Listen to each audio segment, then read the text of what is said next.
recently President Obama selected 6 Indians from US to go as part of a delegation to deal with government of India and community there with respect to how America can help India in the community, in the commerce and in the social networks, in the specific fields of education, energy and development.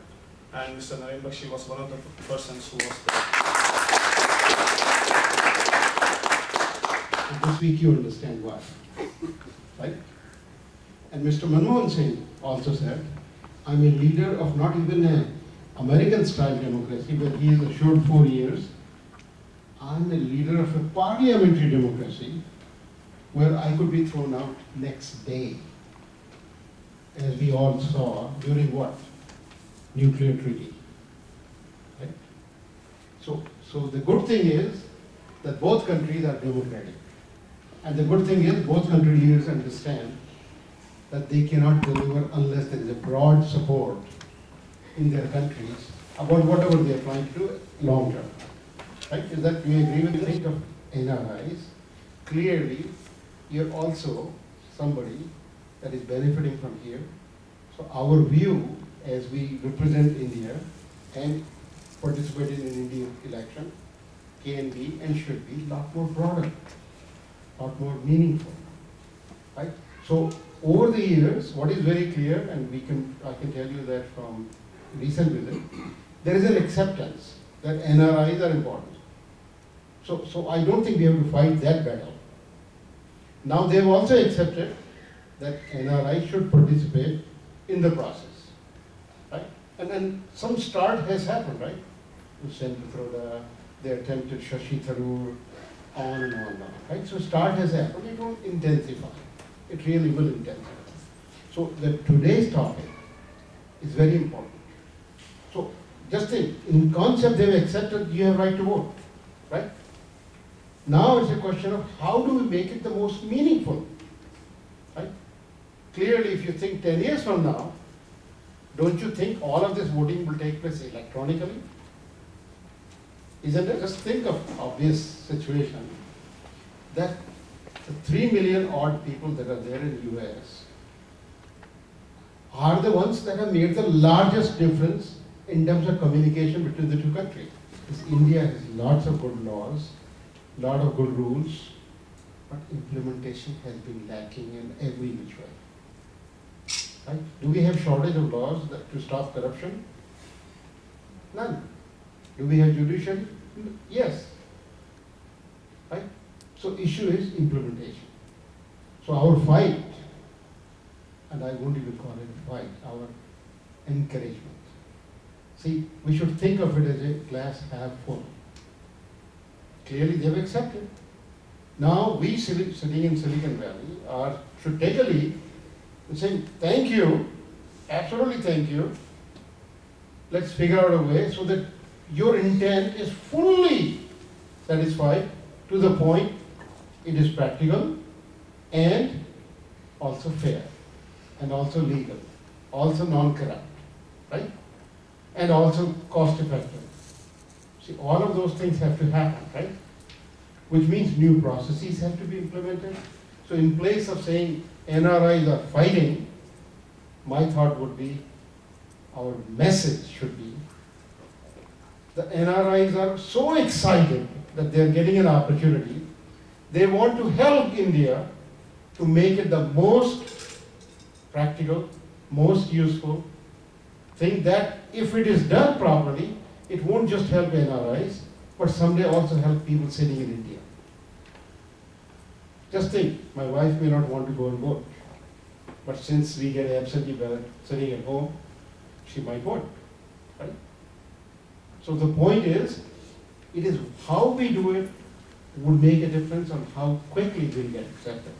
So, after many years of debate, the Parliament has finally agreed to have a bill that can extend NRI voting rights.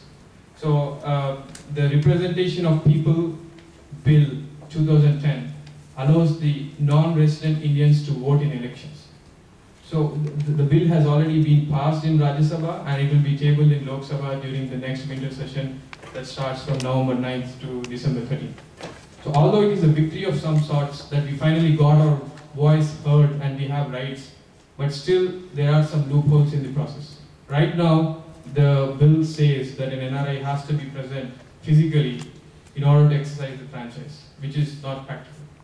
So that is this whole event and this whole drive is about, that make it more practicable, make it something that we can actually exercise our franchise in a more reasonable and possible manner.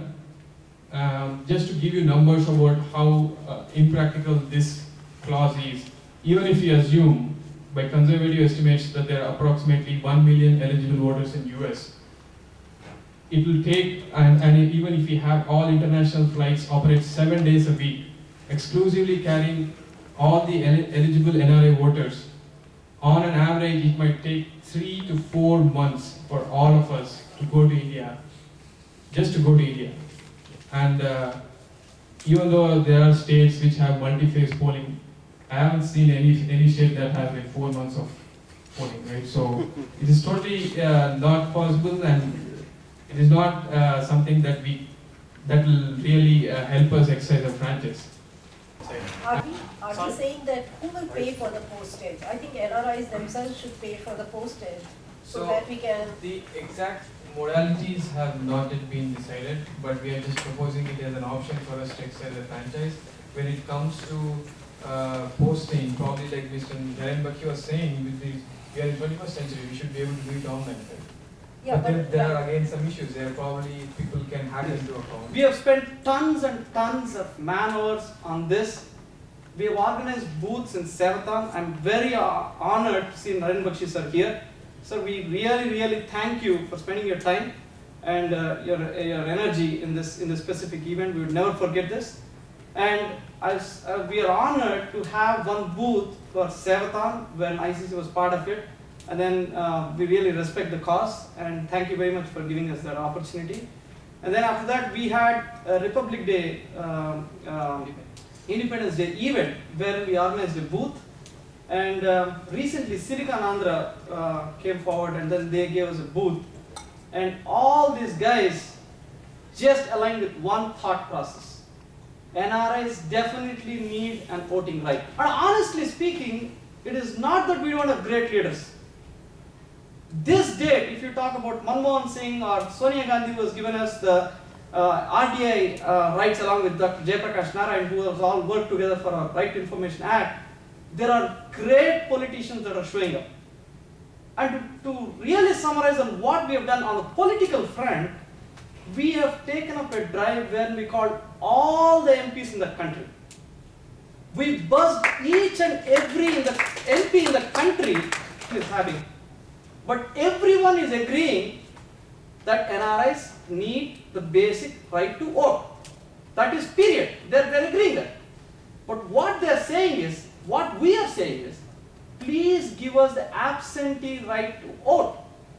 That means we sit here and then vote back in India. Janar, first time Lok Sabha party has taken an initiative. They opened a separate cell. Ms. Subhashini Garu is handling the whole thing. We are reaching the governors, we are reaching every nook and corner, buzzing them and requesting us to help move this forward. And then Dr. JP has been, it's his great visionary. He was the first person to say that. Boys, you are sitting here with no right. And you need this. So Dr. Jayaprakash Narayan sir has recently helped us get an appointment with the governor of Andhra Pradesh, and we'll be talking about it. All the volunteers are spending day in and day out calling the MPs, reaching them. And then we got connected to Veerappa Moiligaru, who's a very visionary in Congress party. And his personal secretary told that he would talk to him, move this forward in the coming Lok Sabha session. And we could get in touch with LK Advani and Sushma Swaraj's PA. We also contacted them, and they've recognized the seriousness of this problem. And honestly, they're saying that they'll take this forward. This is going to happen. And all we